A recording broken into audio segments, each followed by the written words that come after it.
Welcome to C1, Substance Use Disorder and Recovery Knowledge. Thank you for taking our course. Before beginning this lesson, make sure you download and review the reference materials outlined in the C1 Course Materials section. This teaching lesson will help connect the major concepts from your readings to the work of a Chemical Dependency Counselor Assistant, or CDCA. This lesson does not replace your assigned readings.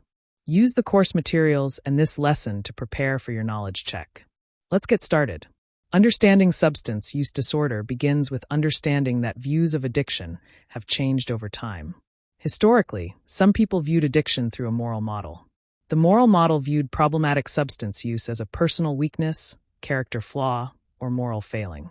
From this perspective, the individual was often blamed for the substance use and its consequences. Today, substance use disorder is understood in a much broader and more clinically informed way.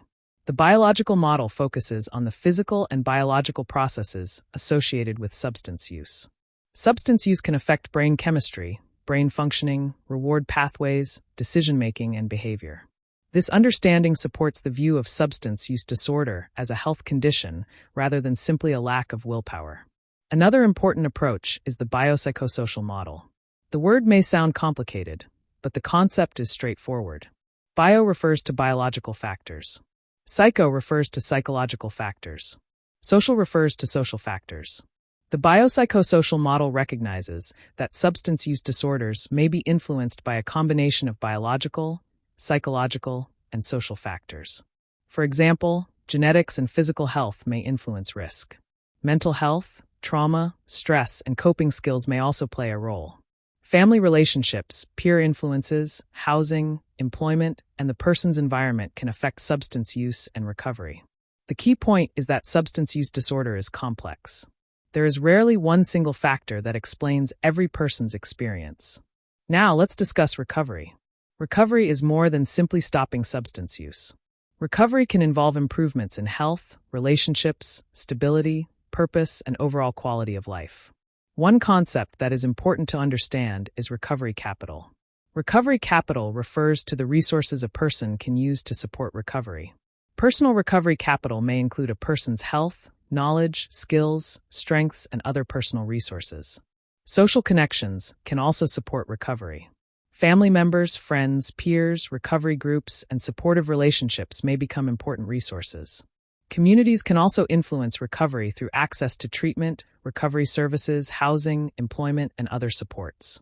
Culture may shape a person's beliefs, values, identity, and understanding of recovery. When working with clients, it is important to recognize both needs and strengths. A person may face significant barriers, while also having valuable resources that can support recovery. The counselor can help clients identify and build upon those resources. Now let's talk about harm reduction. Harm reduction focuses on reducing the negative health, social, and personal consequences associated with substance use. Harm reduction does not mean ignoring substance use. It also does not mean that counselors stop encouraging positive change. Instead, harm reduction recognizes that people may be at different stages of readiness and may need practical strategies that reduce risk and improve safety. Medication treatment for substance use disorders can be one example of an evidence-based approach that reduces harm and supports recovery. Punishment and shame are not harm reduction strategies. Requiring every person to immediately follow the same recovery path also does not reflect an individualized harm reduction approach. The goal is to engage people, reduce negative consequences, improve access to care, and support movement toward health and recovery. Trauma-informed care is another important concept in substance use disorder treatment. Many individuals receiving behavioral health services have experienced trauma. A trauma-informed approach recognizes the possible impact of trauma and works to create a safe and respectful treatment environment. Trauma-informed care does not mean forcing clients to immediately discuss painful experiences.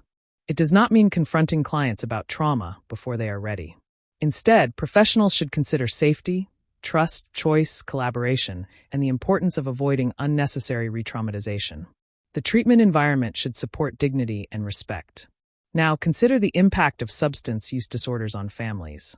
Substance use can affect more than the individual. Families may experience stress, relationship strain, financial concerns, communication problems, and instability. Family members may feel fear, frustration, anger, or uncertainty. It is important for substance use disorder professionals to recognize these effects without blaming the client or the family. Each family has its own strengths, needs, and experiences. Understanding the family impact can help professionals recognize the broader effects of substance use and the importance of appropriate support. Finally, let's discuss opioid use disorder, also called OUD. Opioid use disorder is a chronic and treatable medical condition. It can affect brain function and behavior. OUD should not be viewed simply as poor moral choices or a lack of willpower. It is also not necessarily resolved when withdrawal symptoms end. Withdrawal and opioid use disorder are not the same thing. A person may complete withdrawal management and still require ongoing treatment and recovery support. Evidence-based treatment may include medication for opioid use disorder. Treatment and recovery should be based on the client's needs and appropriate clinical recommendations. As a CDCA, understanding these concepts can help you approach clients with professionalism and respect. Your role is not to judge the client's character. Your role is to understand substance use disorder, support treatment goals, recognize recovery resources, and work within your scope of practice and supervision. Before completing your C1 knowledge check, let's review the major concepts. The moral model historically viewed addiction as a personal weakness or moral failing. The biological model recognizes the role of brain chemistry and biological functioning. The biopsychosocial model considers biological, psychological, and social influences. Recovery capital includes resources and strengths that can support a person's recovery. Personal recovery capital may include health, skills, knowledge, and personal resources. Harm reduction focuses on reducing negative consequences and improving safety.